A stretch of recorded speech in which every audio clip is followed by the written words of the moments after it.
Bashkimi Evropian po vlerëson mundësinë e zbutjes së masave ndëshkuese ndaj Kosovës ose heqjen pjesërisht rreth 2 vite pas vendosjes së tyre. Sipas draft konkluzioneve të bëra publike këtë të martë, vlerësimi është bërë i mundur pas transferimit paqësor të pushtetit lokal në veri të Kosovës.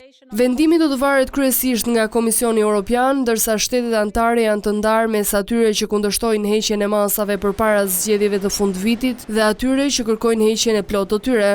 Në diskutimet e fundit për këtë çështje, Franca dhe Italia kanë sugjeruar largimin e vetëm 50% të masave.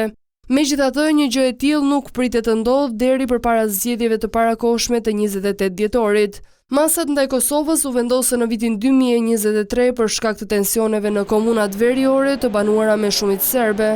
Nga konkluzionet për Kosovën dhe Serbinë, Bashkimi Evropian shpreh gjithashtu keqardhje për mungesën e përparimit në zbatimin e marrëveshjeve të dialogut.